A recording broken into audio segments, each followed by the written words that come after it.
ముందుగా మిర్యాలగూడ ప్రజలకు నమస్కారాలు. గత 2 ఏళ్లుగా కాంగ్రెస్ పార్టీ మిర్యాలగూడ నియోజకవర్గాన్ని అభివృద్ధి చేస్తుందన్న ఆశతోటి మన నియోజకవర్గ ప్రజలు కాంగ్రెస్‌ని భారీ మెజారిటీతో గెలిపించారు. ఈ 2 ఏళ్ల నుంచి కూడా వాళ్ళకి సమయం ఇచ్చి మనం వేచి చూడడం జరిగింది. మిర్యాలగూడ అభివృద్ధి మీదైనా, మిర్యాలగూడ నియోజకవర్గ ఇన్‌ఫ్రాస్ట్రక్చర్ డెవలప్‌మెంట్ అయినా, ఇండస్ట్రియల్ డెవలప్‌మెంట్ మీదైనా, రోడ్లు, రవాణా డెవలప్‌మెంట్ మీద కూడా మనం వేచి చూడడం జరిగింది.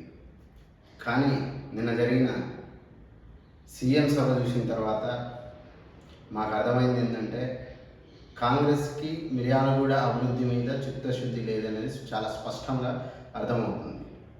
మీరు చూస్తే ఈరోజు కాంగ్రెస్ మేనిఫెస్టోలో మెన్షన్ చేసిన ఏ అంశం కూడా ఇంప్లిమెంట్ చేయకుండా దగ్గర మిర్యాలగూడకు సంబంధించి 6 నెలల కింద శంకుస్థాపన చేసిన ఫ్లైఓవర్లు కానీ, రైల్వేకి సంబంధించిన ప్రాజెక్టులు కానీ, రైల్వేకి సంబంధించిన డబల్ లైన్ కానీ 5 లక్షల మెజారిటీ, అత్యధిక మెజారిటీతో మిర్యాలగూడ నుంచి రఘువీర్ రెడ్డి గారిని గెలిపిస్తే ఈరోజు పార్లమెంట్లో మాట్లాడిన దాఖలాలు లేవు.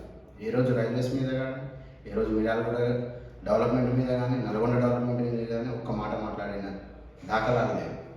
నిన్న వీళ్ళొచ్చి మాట్లాడడం అనేది చాలా హాస్యాస్పదం.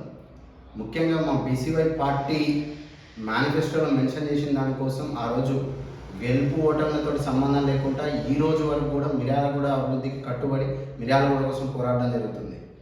మొదట మా మేనిఫెస్టోలో మెన్షన్ చేసినట్టు మిర్యాలగూడ జిల్లా ప్రకటించాలని చెప్పేసి మేనిఫెస్టోలో మొట్టమొదటి పాయింట్ని అదే పెట్టడం జరిగింది. దానికోసం సీఎం గారికి లేఖ రాయడం జరిగింది. దానితో పాటు మిర్యాలగూడలో సేవాలాల్ జయంతి కావచ్చు, ఇప్పుడు కొంత చలనం వచ్చిందని చెప్పుకోవచ్చు. ఎందుకంటే మన జరిగిన సేవాలాల్ జయంతి వేడుకలు మన మేనిఫెస్టో ద్వారా కాంగ్రెస్ గుర్తించడం జరిగింది.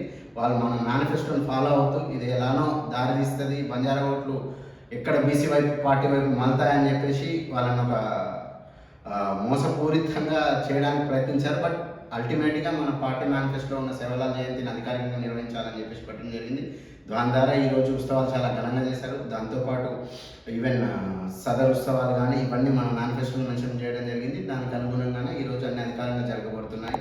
దానితో పాటు రైల్వేకి సంబంధించి మన బీసీవై పార్టీ స్టాపేజ్ గురించి పోరాటం చేయడం జరిగింది. మేనిఫెస్టోలో ఆ పాయింట్ కూడా ఉంది. దాని గురించి మనం లేఖ రాసిన వితిన్ 1 వీక్లో మనకి యాక్సెప్టెన్స్ వచ్చి, రిప్లై మెయిల్ వచ్చి వందే భారత్ రైలు మిర్యాలగూడలో ఆగడం జరిగింది.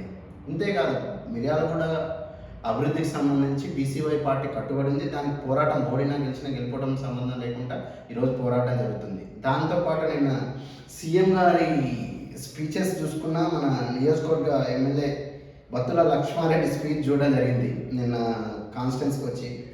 కనీసం అట్లీస్ట్ మన ఒత్తిడితోటి లేఖ రాసిన తర్వాత ఈ కాంగ్రెస్ పార్టీలో చలనం వచ్చి బత్తుల లక్ష్మారెడ్డి గారు సభలో మిర్యాలగూడను జిల్లాగా ప్రకటించాలని కోరడం ఒకటి అభినందించదగిన విషయం.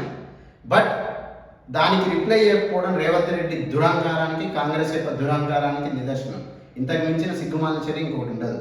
కనీసం పారిశ్రామికంగా ఆసియాలో టాప్లో ఉన్న, రైస్ ఇండస్ట్రీలో టాప్లో ఉన్న మిర్యాలగూడకి కనీసం జిల్లాగా ప్రకటించాలని అడిగినప్పుడు కనీసం దానికి సమాధానం చెప్పకుండా ఒక అహంకారపూరిత ధోరణితో వ్యవహరించడం అనేది చాలా చాలా చాలా తీవ్రంగా పరిగణించాల్సిన విషయం. దీన్ని మిర్యాలగూడ ప్రజలు ఖచ్చితంగా గుర్తుపెట్టుకొని వచ్చే ఎన్నికల్లో మీ మీద మిర్యాలగూడ ప్రజల యొక్క తిరుగుబాటు అనేది మొదలవుతుంది.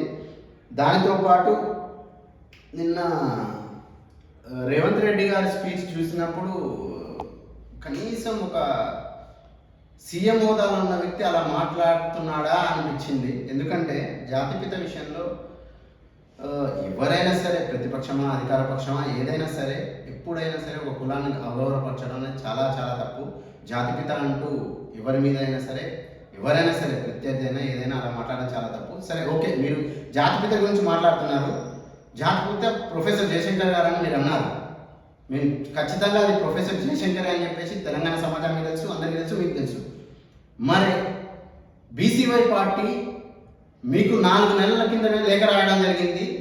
రాజీవ్ గాంధీ ఇంటర్నేషనల్ ఎయిర్పోర్ట్ని మన ప్రొఫెసర్ జయశంకర్ ఇంటర్నేషనల్ ఎయిర్పోర్ట్గా మార్చమని చెప్పేసి మేము పోరాటం చేయడం జరుగుతుంది. దానికి ఇప్పటివరకు రిప్లై లేదు మీ సీఎం గారి నుంచి. మీకు జాతిపిత మీద అంత గౌరవం ఉన్నప్పుడు మీరు ఎందుకు మార్చట్లేదు? ఎవరు రాజీవ్ గాంధీ ఒక తెలంగాణ సీఎంగా ఉన్న టంగుటూరి అన్నయ్య గారిని అంజయ్య గారిని అవమానించి తెలుగు జాతి తెలంగాణ వ్యక్తిని అగౌరవపరిచిన రాజీవ్ గాంధీ ఇంటర్నేషనల్ ఎయిర్పోర్ట్ పేరు పెట్టి మీరు తెలంగాణ ప్రజల్ని తెలంగాణ సమాజాన్ని అవమానపరుస్తున్నారా? ఇదేనా మీ చర్య? పెట్టండి ప్రొఫెసర్ జయశంకర్ ఇంటర్నేషనల్ ఎయిర్పోర్ట్ అని బీసీ వైపు బలంగా వాదిస్తుంది. జయశంకర్ పేరు మార్చాలని చెప్పేసి ఇంటర్నేషనల్ ఎయిర్పోర్ట్కి ఖచ్చితంగా మేము సిద్ధంగా ఉన్నాం. దాని మీద పోరాటం చేయడానికి కూడా ఆల్రెడీ పోరాటం లేఖలు రాయడం జరిగింది. మీకు ఇంతవరకు స్పందన లేదు. ఇక ఈ నెక్స్ట్ మనం ఎమ్మెల్యే గారి స్పీచ్కి వస్తే నేను చూసినప్పుడు వాళ్ళు ఒక విషయం మాట్లాడి నాకు చాలా హాస్యాస్పదంగా అనిపించింది. బీసీల గురించి, ముఖ్యంగా బీసీల గురించి వాళ్ళు మాట్లాడింది ఏంటంటే రజక నాయి బ్రాహ్మణులకు 200 యూనిట్స్ విద్యుత్ బిల్లులు ఇస్తామని చెప్పారు. అది ఇంతవరకు కూడా బిల్లులు ఇవ్వకపోతే అదే ఎమ్మెల్యే సీఎంను పట్టుకొని అదే సభలో అడుగుతున్నారంటే దీనికి మించిన హాస్యాస్పదం ఇంకేమన్నా ఉంటుందా? కాంగ్రెస్ నాయకులు సిగ్గుతో తల ఉంచుకోవాలి ఈ విషయంలో. ఎందుకంటే మీరు ఇస్తానా మీరు పూర్తి చేయకపోతే మీ ఓన్ ఎమ్మెల్యే, మీ పార్టీకి సంబంధించిన ఎమ్మెల్యే మిమ్మల్ని ప్రార్థించాల్సి వస్తుంది. దీనితో పాటు అవంతిపురం వెంకటేశ్వర స్వామి సన్నిధిలో మున్నూరు కాపు ముదిరాజు పద్మశాలి కళ్యాణ మండపాలు అని చెప్పేసి వీళ్ళు పెడుతున్నారు. వీళ్ళకి బీసీలు ఈరోజు గుర్తు రావడానికి బలమైన కారణం బీసీవై పార్టీ మేనిఫెస్టో. బీసీల గురించి ముఖ్యంగా ఆలోచించే బీసీవై పార్టీ ఈరోజు మేనిఫెస్టోలో పెట్టి బీసీల గురించి పోరాటం చేయబట్టి మా నాయకులు ఈరోజు రేపు ఫిబ్రవరి 22న బీసీ సింహగర్జన ఏర్పాటు చేయడంతో వీళ్ళలో చలనం వచ్చి ఈరోజు బీసీల గురించి ఆలోచించడం మొదలుపెట్టిండు. కానీ ఇదన్నీ ఊకదంపుడు ఉపన్యాసాలు తప్ప వీళ్ళు మా బీసీలకు చేసింది ఏమీ లేదు. బీసీలకు రావాల్సినవి ఏమీ రావట్లేదు. బీసీలకు అమలు చేయాల్సిన మన 42% రిజర్వేషన్ తుంగలో దొక్కారు. మన మున్సిపల్ ఎలక్షన్స్ వస్తున్నాయి రేపు 11 తారీఖు, అందులో తుంగలో దొక్కారు. బీసీల మీద చిత్తశుద్ధి ఎక్కడుంది? చిత్తశుద్ధి ఉంటే కదా మీకు ముందు ఈ ఫ్లైఓవర్స్ విషయంలో, మిర్యాలగూడ ఏర్పాటు విషయంలో, నెక్స్ట్ బీసీలకు సంబంధించిన రక్షణ విషయంలో, 44 రిజర్వేషన్ విషయంలో అంతా కూడా వీళ్ళు మనల్ని వంచడం తప్ప బీసీలకు కానీ మిర్యాలగూడ నియోజకవర్గ ప్రజలకు కానీ మిర్యాలగూడ అభివృద్ధి మీద కానీ వీళ్ళకి చిత్తశుద్ధి లేదు. ఇప్పటి నుంచి బీసీవై పార్టీ కాంగ్రెస్ పార్టీకి, అధికారిక కాంగ్రెస్ పార్టీకి ఒక హెచ్చరిక అండ్ అల్టిమేట్ నోటు జారీ చేస్తుంది. ఈ రోజు నుంచి బీసీవై పార్టీ ప్రజా ఉద్యమాలు మొదలు పెట్టబోతుంది.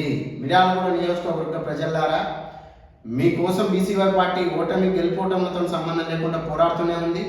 ఈరోజు అతి త్వరలో మిర్యాలగూడ నియోజకవర్గంలో బీసీవై పార్టీ కార్యాలయం ఓపెన్ అవుతుంది.